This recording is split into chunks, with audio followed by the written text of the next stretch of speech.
I want to talk about rom-coms. Why modern rom-coms keep failing. Why modern rom-coms keep failing.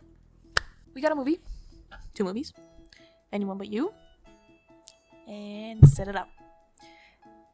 One of these movies understands chemistry, while the other does not. Honey, about to order. Do you want your usual? You kept the light on till like midnight last night. I did, didn't I? There's no chemistry right now. I want you, the viewer, to understand something, that this is not normal. The direction these movies are going in, modern movies, What happened to romantic comedies? In 2003, romantic comedies made up nearly 20% of all major theatrical releases. But today, they make up less than 1% of Hollywood's yearly output. I mean, don't get me wrong, there are rom-coms being released, but they're just not very good. they're not entertaining, they're not relatable, and I want to talk about it.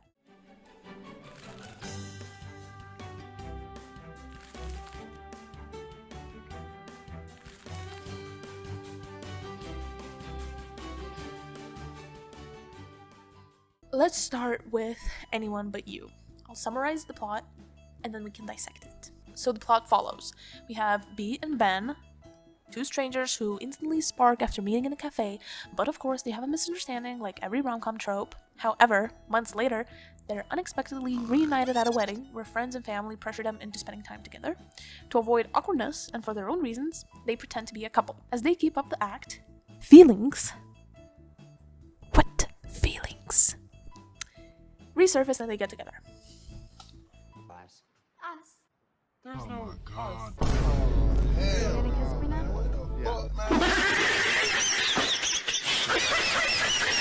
Let's say. I'm gonna say this nicely. But what I just read to you, would you watch a movie like this? I wouldn't. Because this is not a plot. The misunderstanding of them, like, meeting up, they sleep together, but they don't sleep together, not like that. He's sleeping with someone, but he's not seeing her. Okay, well, it sounds really bad when you put it like that. Much better about sleeping with you now that you're seeing somebody else. But not like that. They sleep together, and then she leaves, and then they have a misunderstanding of, like, he thought she left because she's a bitch, you know, she's a whore, she's a woman, like, they're all whores. He thought, oh my god, so, like, what, she hates me now? And she's such a bitch, I don't even care about her. Ugh. So his ego is shattered, and then she overhears this and is like, what the fuck are you talking about? Oh my god, I'm leaving, this guy's a loser. And it's the classic misunderstanding of someone overhears someone and they're saying the worst thing ever about you possible. I'm telling you, that boy is lost in Loveland. Come on. It's not her fault. Her dad's got a retarded brother and all that money goes to helping him. A retard? Well, that ought to tell you something. About what? About Julie. What are you saying? The apple doesn't fall far from the tree, my friend. Oh, yeah. Right. And you're like, oh my god, this person hates me. Instead of going to talk to them and solving this like adults, I'm gonna take this personally and move on and hold a grudge on them forever. This misunderstanding is something that a variety of shows and movies use when they don't know how to write, when they don't know how to write or they need a quick conflict. Them going to the wedding being purely a coincidence is stupid. In my opinion, it's a way to introduce them without actual reason. And I'll give you an example. The baseline is that they meet together and they're like, oh my god, I know you from that one time that we had a misunderstanding and we didn't talk about it. It's you. A friend of a friend knows the friend and then they're fucking fuck off. How you could turn that into a more realistic approach, because stuff like that does happen in real life, of course it does. So how you could make it more realistic? Ooh, a good one. What if they have each other's numbers, where like she is texting about the wedding to like a friend who's coming to the wedding, and then she accidentally sends it to him and she's like, oh my god, no, I hate this guy. And then he replies, oh my god, you're going to the wedding? So am I, but like I don't want to see you there. You know, it's way more funny than them just meeting at a bar, because this trope of the miscommunication and then hating each other is usually from rom-coms, as much as I can remember. Before them being into each other thing, she was telling him like, oh my god, there is no us. What are you talking about? Us? There is no us. Lives. Oh my God, bro. There's no. There is no us. And then she's like, oh, are you gonna kiss me now? And it's like, I'm sorry, I'm not rooting for any of you people. The actors do not have chemistry, and the characters themselves, they talk like robots. Ghosted him? I thought she looked familiar, but I don't see faces. I just see souls. At least you made her realize that Jonathan was the one. Dude, the line. Then I'm gonna get a drink and toast to never seeing you again. Cheers to that, bro. They talk like they're just trying to say their line, and that's it. Like they're waiting for their partner to finish delivering, and then they deliver. It just feels so acted. I'm I'm engaged now. Good for you. Where you registered? I'll buy you a broomstick. I'll send you an invite. You still live at 28 Fuckboy Lane? You do remember. See, it did mean something to you. You'll always be my rock bottom. And I don't blame them entirely because a lot of it is writing and directing. If you cannot direct an actor, they don't know what to do. And the directions probably they were given were just like, so just say the line.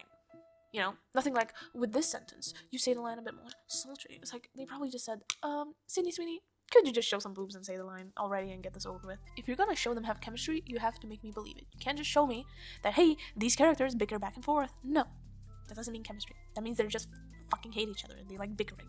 You have to show me. You can't just write it in like, these people are gonna get together and you should fucking root for them. And I'm not gonna go into details about every inch of this movie because if it had inches, they wouldn't even reach the average, is a joke that I wrote. It's just there's nothing to talk about. Instead of that, I want to compare certain scenes and characters' personalities to one of my favorite rom-coms. And I want you, the person watching, to understand one goddamn thing. Relatability. You have to make your characters relatable. So let's compare Anyone But You to Set It Up. So both of these movies have Glenn Powell, and that shows me as a viewer that he is not a bad actor, but that a god-awful script can ruin a movie entirely. So I'll summarize Set It Up, and then we can compare Harper and Charlie, two overworked assistants in New York who team up to set up their bosses so they can reclaim their personal lives. As their scheme grows more elaborate, Harper and Charlie develop natural chemistry of their own. They're friends at first, but you can sense a romance forming. When their plan backfires and personal insecurities surface, they're forced to confront what they actually want, not just from their jobs, but from each other. Now this is a plot. And what's the goal? They want to set up their bosses, because guess what? They don't think they have lives besides their work, and they don't. And what's the conflict? Well, their plan backfires, and you gotta watch the movie. Now let's compare the summary of this movie to the previous movie. Harper and Charlie, overworked assistants. B and Ben, strangers who are instantly sparked. The fucking initial sentence doesn't even describe them. It describes them as strangers. It doesn't even describe their personalities. In the first sentence of the other movie, it says overworked. We can already sense who they are. Just by that one word, we can sense that they're tired. Maybe they're desperate. Maybe they're fucking don't have a social life, you know? From this summary, all I can know is that they're strangers, and then one is a dude and the other one's a gal, and that's all I fucking know. So talking about Anyone But You, as we compare, we can see that there is really no conflict to the movie that would be like detrimental to them. It's just an awkward situation, that's all. It's just, they're going to an awkward wedding. Meanwhile, in Set It Up, it's their lives, it's their work, it's their personal lives. It has stakes. It just makes for a more realistic romantic comedy. I'm not saying all romantic comedy should be realistic, but like, I can name you 3 that start with a person doing something for their job. The Ugly Truth, and we got fucking How to Lose a Guy in 10 Days. We got Set It Up.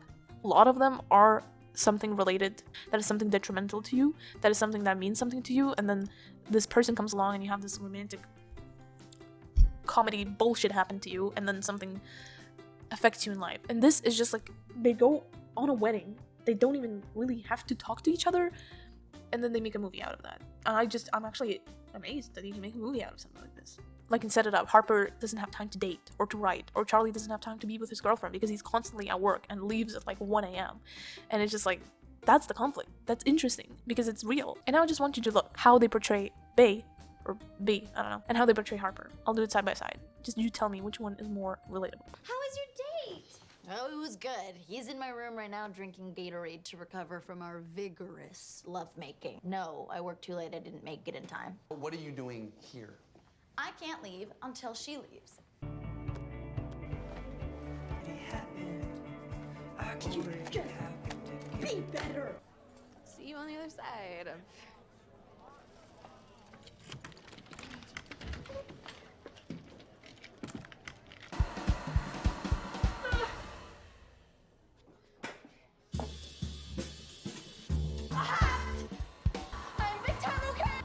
Human does, but it's very, very normal. So are you gonna ask me out now?